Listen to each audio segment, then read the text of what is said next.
Il y a 10 ans, si tu voulais un PC gamer, t'allais chez Alienware, tu prenais ton meilleur PC portable ou une tour déjà montée, et t'étais parti pour tes meilleures sessions de jeu. Je me rappelle encore de la chaleur et du bruit dégagé par ces machines et toute la nostalgie de mes premiers montages, mais quand on pense à aujourd'hui, on se rend compte que de moins en moins de gens s'équipent comme ça. Monter son propre PC, ça nous semble être impossible et réservé uniquement à des experts, et aujourd'hui c'est pourtant devenu la norme. Mais alors, comment au fil des années on en est arrivé là? Le marché du jeu vidéo bascule. Pour comprendre pourquoi l'hardware s'est tant démocratisé, il faut regarder ce qu'il s'est passé sur le marché pendant les 10 dernières années. On est en 2013 et la plupart des joueurs PC s'équipaient de laptops ou de tours prémontées. Mais dans le haut de gamme, on voyait déjà s'inscrire une préférence pour les PC fixes. Plus puissants, plus évolutifs, mais ils étaient quand même assemblés par des pros ou des usines. En 2013, les setups haut de gamme représentaient déjà 12,5 milliards de dollars. Mais aujourd'hui, c'est 2,4 fois plus. Le segment des configs hardware spécialisés représente 30 milliards de dollars à lui seul, soit les 2/3 du marché du gaming PC. C'est simple, avec le temps, le sur-mesure est devenu la norme. Et c'est surtout le contexte qui va nous aider à décoder pourquoi. Une baisse des ventes de consoles en 2012-2013. Selon Time Magazine, les ventes de consoles auraient chuté de 21% en 2012, soit environ 4 milliards de dollars sur l'année. C'est une baisse très significative après une période faste. Les revenus des divisions Xbox et PlayStation baissent respectivement de 29 et 15%. Les consoles de 7ème génération, la PS3, la Xbox 360, la Wii étaient sorties dans les années 2006-2007, mais en 2013, elles avaient déjà plus de 7 ans et les ventes commençaient à plafonner. Du côté de Nintendo, c'est seulement 3 millions de Wii U qui sont écoulés au lieu des 5,5 millions attendus. C'est le pire trimestre jamais enregistré par GameStop dans le marché de l'occasion. Ce qui est frappant quand on lit ces articles de presse à cette époque, c'est que les médias s'étonnent surtout de voir des ventes de consoles chuter, des ventes physiques chuter, voire des joueurs migrer sur téléphone par exemple. Mais le contexte ouvre juste la possibilité au gaming PC de pouvoir s'étendre. Et d'ailleurs, à ce moment-là, Steam va dépasser le nombre d'utilisateurs d'Xbox Live, qui va devenir bien plus qu'une plateforme, un véritable écosystème. Steam prend de plus en plus de terrain.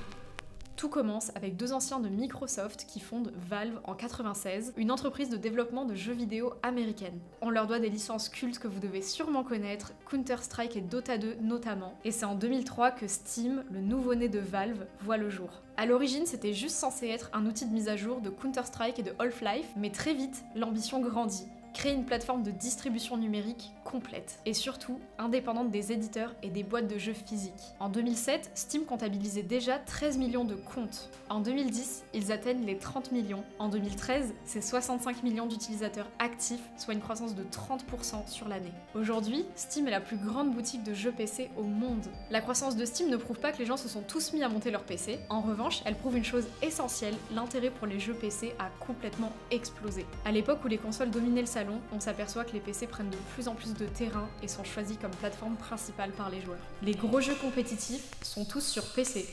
Cette inversion, elle vient pas d'un effet de mode, elle vient d'un constat. Les jeux deviennent beaucoup plus lourds, beaucoup plus ambitieux, et les attentes des joueurs aussi. Les PC portables ont plus de mal à suivre, là où les PC fixes prennent le relais. Tu te souviens de CS, LoL ou Skyrim? En 2013, ces jeux tournaient très facilement sur un i5 ou une GTX 660. Les configs étaient encore accessibles à ce moment-là, et les laptops pouvaient continuer de suivre. Et à cette époque, un jeu que vous connaissez peut-être, League of Legends, est en train de tout casser. C'est sa deuxième année, et il compte déjà 32 millions d'utilisateurs actifs par mois. Et à côté de ça, on retrouve des géants, StarCraft, CS, Dota, tous les jeux compétitifs sont sur PC.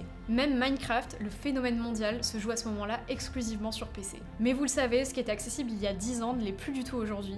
Aujourd'hui, par exemple, un Cyberpunk peut mettre à mal une 3060 sur laptop. La réalité, c'est que tu vas payer plus cher pour une machine qui va être moins stable, moins durable, moins puissante, tout ça pour de la portabilité. Et c'est forcément un mauvais deal pour une personne qui va chercher de la performance. À configuration dite équivalente, un PC portable peut afficher jusqu'à 30% de performance en moins qu'un fixe. Et finalement, le gaming portable n'est plus forcément une priorité pour les personnes qui souhaitent avoir directement leur espace à la maison. Le chiffre d'affaires du hardware gaming atteint 1 milliard d'euros en 2023, une hausse de plus 72% par rapport à 2022. Alors oui, forcément, on sortait de pénurie, donc ça va toucher les chiffres, mais en réalité, si on regarde la conjoncture depuis les 10 dernières années, c'est quand même très exponentiel. Et ça montre une chose, les gens ne semblent plus investir dans des machines toutes faites, ils montent eux-mêmes leur propre PC. Le marketing des composants a explosé. Aujourd'hui, on achète des composants pour leur performance bien évidemment, mais pas que.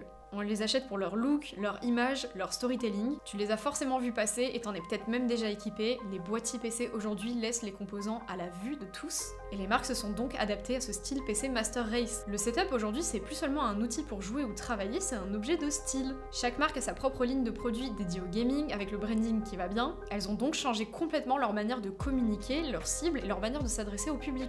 Avant, les specs c'était pas forcément quelque chose d'accessible à tous. Aujourd'hui, avec les jeux qui réclament des configurations standards et avec toute la communication qu'il y a autour, les gens savent de quoi on parle. Aujourd'hui, TikTok, YouTube, Instagram pullulent de vidéos en ce sens avec des promotions de produits, des sponsorings sur des chaînes de joueurs pro extrêmement suivis comme Shroud, XQC, Pokémon. Les marques s'adressent également à des créateurs de contenu spécialisés pour pouvoir faire la promotion de leurs produits.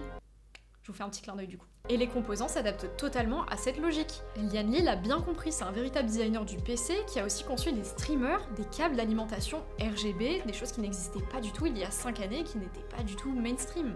Chaque année, le marché de l'hardware évolue et devient de plus en plus normal pour le grand public. Ces nouveautés sont présentées au Computex chaque année et on tombe sur des choses de plus en plus folles. Il y a 5 ans, quand on parlait de water cooling custom, c'était de la folie. Maintenant, on a carrément des écrans à l'intérieur de nos boîtiers PC. Et le modding est en train de gagner en popularité. On ne vend plus juste de la performance qui permet de jouer à des jeux, on vend vraiment un lifestyle de gamer. Et le plus fou dans tout ça, c'est qu'effectivement, un setup, un PC monté peut atteindre une somme astronomique. Mais si le setup est devenu mainstream, c'est aussi grâce à l'essor des plateformes verticales qui ont complètement randomisé le sujet. Le PC sur mesure et les setups, c'est devenu une véritable culture. Et rien que le hashtag PC Setup sur TikTok, c'est 2,3 milliards de vues cumulées. Le setup, c'est devenu une extension de soi, avec une possibilité infinie de combinaisons et de choix. Alors du coup, c'est quoi la suite? Est-ce qu'on va encore continuer de monter nos PC dans 10 ans? Honnêtement, je pense que la réponse est oui, c'est bien parti pour être pire. Donc là, je ne peux que vous parler des tendances à venir, à savoir des composants plus petits, notamment pour les GPU, de l'éco-conception avec des matières recyclées,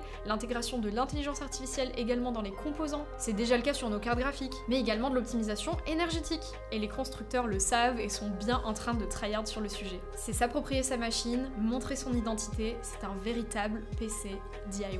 Et toi alors, est-ce que t'as enfin franchi le cap de monter ton PC? Je sais que sur cette chaîne, vous êtes bien équipés, j'ai fait des vidéos je note vos setups pendant des années, là ça fait très longtemps que j'en ai pas fait et je suis très curieuse de savoir si tout ça a évolué de votre côté. Des concours arrivent prochainement sur cette chaîne, alors abonne-toi pour ne rien rater. C'était Elena et je vous dis à la prochaine. Ciao tout le monde!